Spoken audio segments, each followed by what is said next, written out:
ప్రతి సంవత్సరం శివరాత్రి వస్తుంది, పూజలు చేస్తాం, జాగారం చేస్తాం, ఉపవాసం చేస్తాం. ఎందుకు చేస్తామో మనలో ఎంతమందికి తెలుసు? తెలియకుండా చేసేదాన్ని భక్తి ఆచారం అంటారేమో కానీ తెలుసుకొని చేస్తే ఆ భక్తి ఒక శాసనం అవుతుంది. శివరాత్రి అనేది ఒక ఆచారం కాదు, అదొక సిస్టమ్. ఈ రోజు శివరాత్రికి మన శరీరానికి ఉండే సంబంధం ఏందో చూద్దాం ఈ వీడియోలో. శివుడు అంటే రాజు కాదు, భోగం కాదు, అలంకారం కాదు. శివుడు అంటే నియంత్రణ, నిశ్శబ్దం, స్వీయ అవగాహన.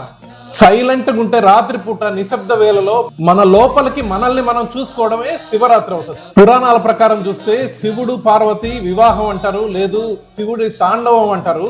కథలు ఎన్ని చెప్పినా మెసేజ్ ఒకటే: అహంకారం కూలాలి, కంట్రోల్ రావాలి, తపస్సు చేయాలి. అది శివరాత్రి యొక్క ముఖ్య ఉద్దేశం. శివరాత్రికి చలి శివ పోతుంది అంటారు. చలికాలం మొత్తం మన బాడీ మెటబాలిజం బాగా స్లో అయి ఉంటుంది. ఈ టైంలో మనం ఎక్కువ తినే అవకాశం ఉంటుంది. బాడీ మెటబాలిజం స్లో అవడం వల్ల ఎక్కువ ఫ్యాట్ అక్యుములేషన్, బాడీలో రిజర్వ్స్ ఎక్కువ పెంచుకో ఉంటాం.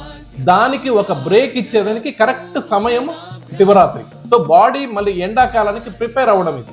శివరాత్రి రోజు మనం చేసే ఉపవాసం మన ఇన్సులిన్ లెవెల్స్ ని కంట్రోల్ చేస్తుంది, ఫ్యాట్ బర్న్ స్టార్ట్ చేస్తుంది, మన డైజెస్టివ్ సిస్టమ్ ఇంటిగ్రేషన్ ని బాగా ఇంప్రూవ్ చేస్తుంది. శివరాత్రి రోజు మనం చేసేదంతా మన బేసిక్ సింప్లిసిటీ కోసం. ఇక్కడ చేసే పెద్ద పొరపాటు చాలా మంది చేసేది ఏంటంటే, ఉపవాసం టైంలో ఒకటి ఫ్రూట్ జ్యూసులు తాగడం. ఫ్రూట్ తినండి, ఫ్రూట్ జ్యూసులు తాగబాకండి.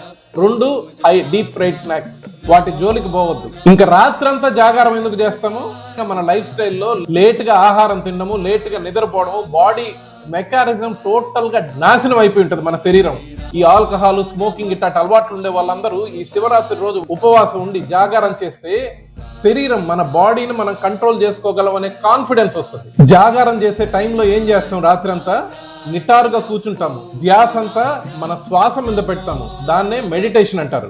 జాగారం అంటే స్వీయ పరిశీలన అవుతుంది, నీలో నిన్ను చూసుకోవడం అవుతుంది. అంతేకాదు నెమ్మదిగా పలిగే శివస్థుతి, నెమ్మదిగా వచ్చే శ్వాస, ఇవేం చేస్తాయి? మన వేగస్ నర్వ్ ని కంట్రోల్ చేస్తాయి, హార్ట్ బీట్ ని కంట్రోల్ చేస్తాయి, బ్రీతింగ్ ని చాలా వరకు కంట్రోల్ చేస్తాయి. శివరాత్రి అంటే అదొక మూఢనమ్మకం కాదు, శరీరానికి విరామం, మనసుకి నియంత్రణ, జీవన శైలిని రీసెట్ చేస్తుంది. ఈ శివరాత్రి రోజు మీరు ఒక్క చెడు అలవాటు ఆపగలిగినా అదే ఒక పెద్ద పూజ అవుతుంది.